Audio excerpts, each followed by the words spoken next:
Hello guys, welcome back to this channel. ഞാൻ വന്നിട്ടുള്ള തുടരും മൂവിൻ്റെ ഒരു ബിഗ് അപ്ഡേറ്റ് ആണ് ഞാൻ പറയാൻ വന്നിട്ടുള്ളത്. തുടരും മൂവിൻ്റെ ഒരു സോങ് ഇന്നലെ റിലീസായിട്ടുണ്ടായിരുന്നു. അതിനെക്കുറിച്ചിട്ടാണ് ഞാൻ പറയാൻ വന്നിട്ടുള്ളത്. അപ്പോൾ എല്ലാവർക്കും നമസ്കാരം. നമുക്ക് തുടങ്ങാം ഗൈസ്. ഓക്കെ, NG ശ്രീകുമാർ ആണ് മ്യൂസിക് പാടിയിട്ടുള്ളത്. കിഡ്ഡനായിട്ട് വന്നിട്ടുണ്ട്. മുരുകനെ കുറിച്ചിട്ടാണ് പാടിയിട്ടുള്ളത്. ഇതിൽ ലാലേട്ടനുണ്ട്, പിന്നെ നമ്മുടെ ശോഭന ഉണ്ട്, പിന്നെ കുറേ ആർട്ടിസ്റ്റുകൾ ഇതിൽ വന്നു പോയിട്ടുണ്ട് ഗൈസ്. പിന്നെ ഈ ഒരു സോങ്ങിനെ കുറിച്ച് കിഡിലൻ ഐറ്റം തന്നെയാണ് നമുക്ക് പേഴ്സണലി ഇറക്കി വിട്ടിട്ടുള്ളത്. കോപ്പിറൈറ്റ് സ്ട്രൈക്ക് കിട്ടും എന്ന് പറഞ്ഞിട്ടാണ് ഞാൻ ഇതിൻ്റെ റിയാക്ഷൻ വീഡിയോ ചെയ്യാത്തത്. Sorry guys. പിന്നെ നമ്മുടെ തുടരും മൂവി ഇപ്പോൾ 100 കോടി അടിച്ചിരിക്കുകയാണ് വേൾഡ് വൈഡ് റിലീസ് ചെയ്ത് കഴിഞ്ഞിട്ട്. ഇത് ഈ ഒരു മൂവി ചെറിയൊരു മൂവിയാണ് എന്ന് പറഞ്ഞിട്ടാണ് തരുൺ മൂർത്തി നമുക്ക് തന്നിട്ടുള്ളത്. എന്തായാലും ഒരു കിഡിലൻ മൂവി തന്നെയാണ് നമുക്ക് തന്നിട്ടുള്ളത്.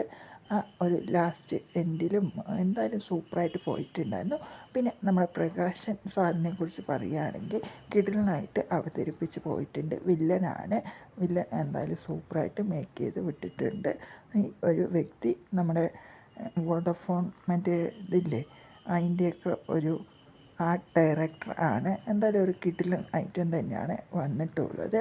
പിന്നെ ഈ ഒരു മൂവിയിൽ വില്ലൻ്റെ ക്യാരക്ടർ വന്നിട്ട് പോലീസുകാരനായിട്ട് വന്നിട്ട് ആ ഒരു ചിരിയിലും എല്ലാം കൊണ്ട് പേഴ്സണലി സൂപ്പറായിട്ട് ഇഷ്ടപ്പെടുന്ന ഒരു കഥാപാത്രമായിട്ട് മാറിയിട്ടുണ്ട്. ഈ ഒരു മൂവിയിൽ എന്തായാലും കിടിലൻ മേക്കിംഗ് തന്നെയാണ് അവർ എടുത്ത് വിട്ടിട്ടുള്ളത്. ഈ പ്രകാശൻ എന്ന് പറയുന്ന സാറിൻ്റെ അടുത്ത് നിന്ന് നമുക്ക് അത്രത്തോളം വില്ലൻ്റെ എഫക്റ്റുകളും മറ്റുള്ള കാര്യങ്ങളും ഒന്നുമില്ല. വെറുതെ വന്ന് നിന്ന് ചിരിച്ചിട്ട് പോകുന്നതായിട്ടാണ് കാണിച്ചിട്ടുള്ളത്. സാറ് എന്ന് വിളിക്കുക, അത് സ്വയം വിശേഷിപ്പിക്കുന്നതാണ് സാറ് എന്നുള്ളതും കിടിലനായിട്ട് അവതരിപ്പിച്ച് പോയിട്ടുണ്ടായിരുന്നു. എനിക്ക് പേഴ്സണലി സൂപ്പറായിട്ട് ഇഷ്ടപ്പെട്ട സബ്